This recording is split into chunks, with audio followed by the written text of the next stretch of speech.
Good morning student. Kabirdas ji की साखी में अगला काव्य हम पढ़ेंगे जो है कबीर सूता क्या करे काहे न देखे जाग, जाके संगते बिछुड़िया ताहि के संगे लाग। कठिन शब्द का अर्थ, सूता मतलब सोया हुआ, जाग मतलब जाग कर, जाके मतलब जिसके, बिछुड़ या मतलब बिछुड़ गए या अलग हो गए।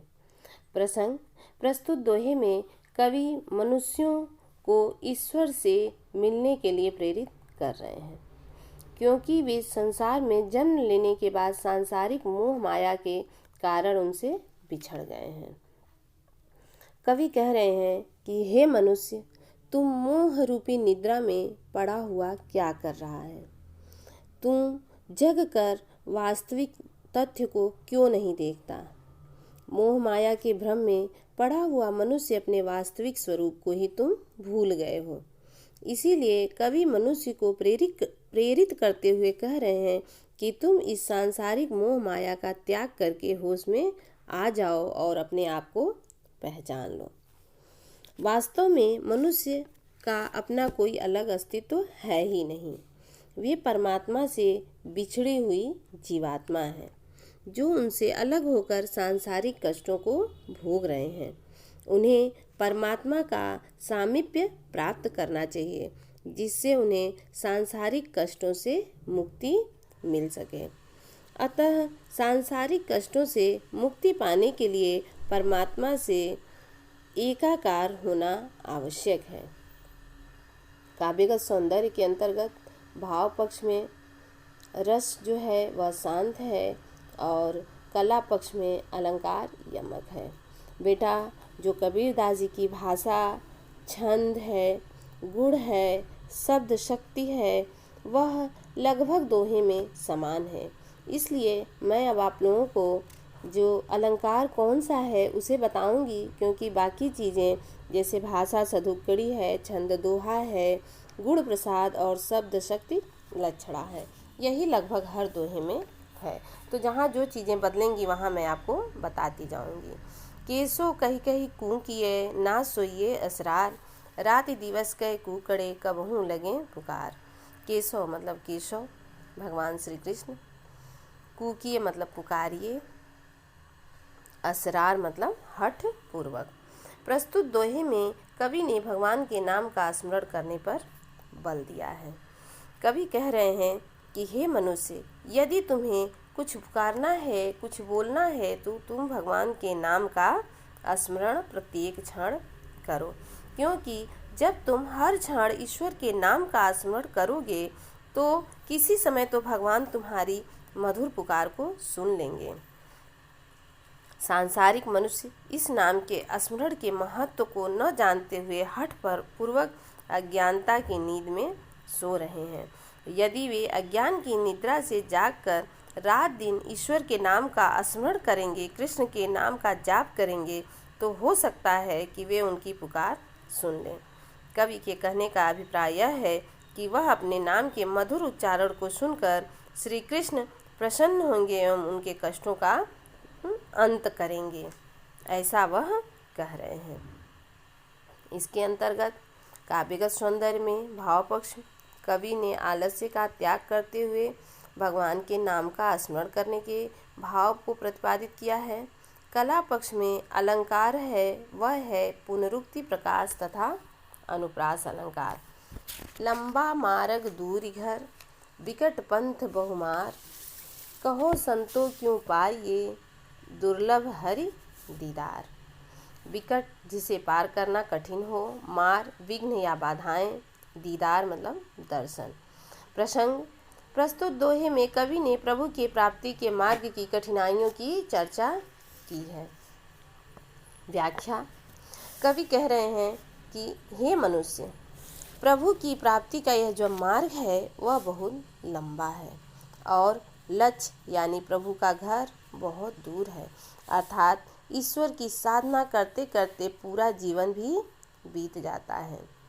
प्रभु की प्राप्ति का मार्ग न केवल लंबा है, बल्कि उस मार्ग में सांसारिक मोह माया, छल कपट रूपी बहुत सी बाधाएं भी हैं।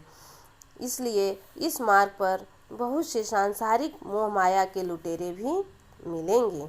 इन सब समस्याओं के रहते हुए भला प्रभु के दर्शन दुर्लभ क्यों नहीं हो। अतः यहाँ तक पहुँचना सरल नहीं है। प्रभु के घर तक पहुँचना बहुत ही कठिन है। इसलिए हे संतों, हरि का दर्शन बहुत कठिनाइयों के सामना के बाद ही किया जा सकता है। इसके अंतर्गत काव्यगत सौंदर्य में भाव पक्ष में कवि ने प्रस्तुत दोहे में प्रभु के दर्शन में आने वाली कठिनाइयों एवं भावों को व्यक्त किया है। कला पक्ष के अंतर्गत जो अलंकार है वह रूपकातिशयोक्ति है। यह तन जारो मसी करो लिखो राम का नाम, लेखन करो करंग की लिख लिख राम पठाओ। मसी मतलब स्याही, नाव मतलब नाम, लेखनी मतलब लेखनी, करंग मतलब हड्डी। प्रसंग प्रस्तुत दोहे में कवि रूपी जीवात्मा की अपने प्रभु रूपी परमात्मा से मिलने की व्याकुलता को व्यक्त किया गया है। कबीरदास जी कह रहे हैं कि हे प्रभु, मैं अपने स्तन को जलाकर स्याही बना दूं, जिससे राम के नाम को लिख सकूं, और अपने शरीर की हड्डियों को लेखनी बना दूं, और इन हड्डी रूपी लेखनी और शरीर रूपी स्याही से प्रभु का नाम लिख लिख कर उन्हें भेजूं, जिससे वे मेरी व्याकुलता को देख सकें, मेरी परेशानियों से परिचित हो सकें। कहने का अभिप्राय यह है कि कबीरदास जी जीवात्मा अपने प्रभु राम रूपी परमात्मा से मिलने के लिए अत्यंत व्याकुल है। उनसे मिलने के लिए जीवात्मा अपने आप को मिटा देने को तैयार है। इसलिए जीवात्मा अपने शरीर को नष्ट कर उससे स्याही एवं लेखनी बनाना चाहती है, ताकि प्रभु के नाम को लिखकर उन्हें संदेश भेज सके और प्रभु इनकी विरह व्यथा को समझ सके। काव्यगत सौंदर्य के अंतर्गत तीव्र विरह की अभिव्यक्ति हुई है। अलंकार जो है, कला पक्ष में अलंकार जो है वह पुनरुक्ति प्रकाश एवं अनुप्रास अलंकार है। अगला काव्य है कै बिरहन कै मीच दय कै आपा बिसराय। कै बिरहन कै मीच दय कै आपा दिखलाय, आठ पहर का दान झड़ा मोपे सहया न जाय। कठिन शब्द में आप देखेंगे कै या तो बिरहनी आत्मा रूपी बिरहिणी, मीच मतलब मृत्यु, आपा मतलब अपना स्वरूप, दांझड़ा मतलब दग्ध होना या जलना। प्रसंग है प्रस्तुत दोहे में कवि ने जीवात्मा आत्मा की विरहिणी दशा का मार्मिक चित्रण किया है। कबीरदास जी कह रहे हैं कि वह अपनी विरह की चरमा अवस्था को व्यक्त करते हुए कहते हैं कि हे प्रभु, या तो अब इस विरहिणी जी आत्मा को मृत्यु प्रदान करो, या फिर अपने दर्शन देकर इसे कृतार्थ करो। यह जीवात्मा परमात्मा से बिछड़कर दिन रात वियोग की अग्नि में जल रही है। हे ईश्वर, आपके दर्शन से वंचित होकर, आपके विरह में मैं व्याकुल होकर आठों पहर अर्थात दिन रात का जलना अब मुझसे बर्दाश्त नहीं होता है। अब ये सारी चीज़ें मेरी सहन शक्ति के बाहर हो गई हैं। इसलिए आप अति शीघ्र आइए और मेरा जो दुख है, मेरी जो पीड़ा है, इसको दूर करिए। काव्यगत सौंदर्य के अंतर्गत भाव पक्ष में विरह की तीव्र व्यथा की अभिव्यक्ति हुई है। दूसरा है आत्मा परमात्मा के विरह में जब व्याकुल होती है तब ईश्वर प्रकट होते हैं। कला पक्ष के अंतर्गत अलंकार में अनुप्रास अलंकार है।